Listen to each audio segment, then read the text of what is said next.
Welcome back to my channel.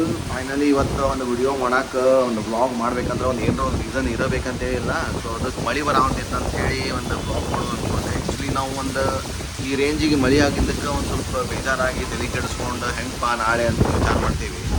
ಅದೆಲ್ಲ war ಆಗಿ ಹೆಂಗೆ ಬೇಕಾದಾಗ ಬಾಂಬ್ ಬಿಡೋವಂಥ ಅವರೆಲ್ಲ ಹೆಂಗೆ ಲೈಫ್ ಲೀಡ್ ಮಾಡೋ ಅಂತಾರ, ಅವರೆಲ್ಲ ಹೆಂಗೆ ಅದನ್ನ ಸರ್ವೈವ್ ಅಂತಾರ ಕೇಳಿನ ನನಗೆ ಒಂದು ಸ್ವಲ್ಪ ದಿನದಿಂದ ಸ್ವಲ್ಪ ನರ್ವಸ್ ಆಗಿಬಿಟ್ಟೀನಿ. ಯಾಕಂದ್ರೆ ಸ್ಪೆಷಲಿ ಮತ್ತು ಇನ್ಸ್ಟಾಗ್ರಾಮ್ನಾಗೂ ಪೋಸ್ಟ್ ಬರೋವಂಥವು ಏನಂತಂದ್ರೆ ಸೊ ನೀವು ಎಲ್ಲರೂ ಅಲರ್ಟ್ ಆಗ್ರಿ. ಲೈಕ್ ಕೋವಿಡ್ ಗತೇನ ಮತ್ತು ಮನೆ ಒಳಗೆ ಕುಂದ್ರೋ ಚಾನ್ಸಸ್ ಇರ್ಬೋದು, ಇಲ್ಲ ಆಗ್ಬೋದು. ಬಿಕಾಸ್ ವಾರ್ ಸ್ಟಾರ್ಟ್ ಅಂತಂದ್ರೆ ಮತ್ತು ಮುಂದೆ ಏನೇನು ಮನುಷ್ಯಾಗ ಸೌಲಭ್ಯಗಳು ಲೈಕ್ ಇನ್ಫ್ರಾಸ್ಟ್ರಕ್ಚರ್ಸ್ ಏನೇನು ಮತ್ತು ಜನಕ್ಕೆ ಹೆಚ್ಚು ಕಮ್ಮಿ ಆಗುತ್ತೆ ಹೇಳಕ್ಕೆ ಬರೋಂಗಿಲ್ಲ. ಸೊ ಆ ಒಂದು ರೀಸನಿಗೆ ಮತ್ತು ಏನಾರ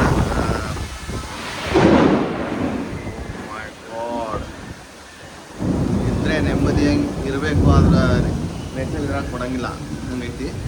ಸೊ ಪ್ಲೀಸ್ ಎಲ್ಲರೂ ನರ್ವಸ್ ಆಗಬೇಡ್ರಿ. ಮತ್ತು ಇನ್ನೊಂದೇನು ವರ್ಡ್ ಹೇಳಬೇಕಪ್ಪ ಅಂದ್ರೆ ಬಟ್ ಹೆದರಬೇಡ್ರಿ. ಏನೋ ಇರಲಿ ಎಲ್ಲರೂ ಫೇಸ್ ಮಾಡೋದು ಮತ್ತು ಮುಂದೆ ಏನು ಲೈಫ್ನಾಗ ಮತ್ತು ಮುಂದೆ ಏನು ಬರ್ತೈತಿ ಅದನ್ನು ಅನುಭವಿಸೋದು ಇದ್ದೇ ಇರ್ತೈತಿ. So be careful and be alert. ಎಲ್ಲ ರೀತಿಯಿಂದ ನೀವು ಅಲರ್ಟ್ ಆಗಿರಿ. ಎಲ್ಲ ರೀತಿಯಿಂದ ಏನೇನು ಬೇಕು ನಿಮಗೆ ಒಂದು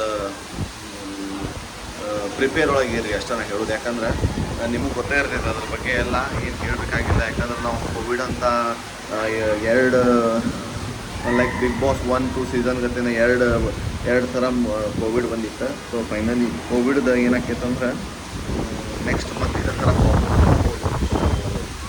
ಹೆದ್ರಕ್ಕೆ ಹೋಗ್ಬೇಡ್ರಿ. ಆರಾಮಾಗಿ ಕೂಲಾಗಿ ಫೇಸ್ ಮಾಡೋನು, ಕೂಡಿರೋನು, ಅದೇ ಇಂಪಾರ್ಟೆಂಟ್. ಸೊ ಲೈಕ್ ಮಾಡಿ, ಶೇರ್ ಮಾಡಿರಿ, ಫಾಲೋ ಮಾಡಿರಿ, ಹಂಗೆ ಕಮೆಂಟ್ ಮಾಡಿರಿ, ಹಂಗೆ ಸಬ್ಸ್ಕ್ರೈಬ್ ಮಾಡಿರಿ ಮತ್ತು ಮರಿಬೇಡ್ರಿ. Thank you so much. Bye, take care, love you all.